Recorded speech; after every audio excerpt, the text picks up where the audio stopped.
Any man worth his salt will stick up for what he believes right, but it takes a slightly better man to acknowledge instantly and without reservation that he is in error. Every good citizen makes his country's honor his own, and cherishes it not only as precious but as sacred.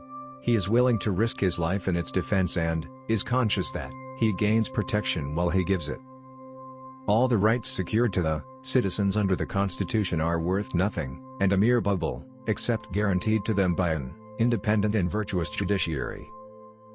Money is power, and in that government which pays all the public officers of the states will all political power be substantially concentrated.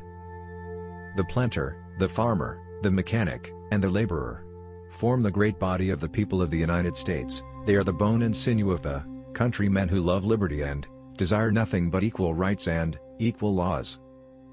If the Union is once severed, the line of separation will grow wider and wider, and the controversies which are now debated and settled in the halls of legislation will then be tried in fields of battle and determined by the sword. The wisdom of man never yet contrived a system of taxation that would operate with perfect equality. Democracy shows not only its power in reforming governments, but in regenerating a race of men, and this is the greatest blessing of free governments. The people are the government, administering it by their agents. They are the government, the sovereign power. No one need think that the world can be ruled without blood. The civil sword shall and must be red and bloody. The brave man inattentive to his duty is worth little more to his country than the coward who deserts in the hour of danger. We are beginning a new era in our government. I cannot too strongly urge the necessity of a rigid economy and an inflexible determination not to enlarge the income beyond the real necessities of the government. It was settled by the Constitution, the laws, and the whole practice of the government that the entire executive power is vested in the President of the United States.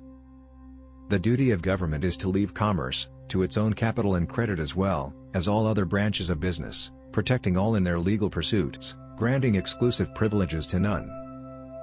I am a senator against my wishes and feelings, which I regret more than any other of my life. I feel in the depths of my soul that it is the highest, most sacred, and most irreversible part of my obligation to preserve the union of these states, although it may cost me my life. Mischief springs from the power which the moneyed interest derives from a paper currency, which they are able to control, from the multitude of corporations with exclusive privileges, which are employed altogether for their benefit. I would sincerely regret, and which never shall happen, whilst I am in office, a military guard around the President. There is nothing that I shudder at more than the idea of a separation of the Union.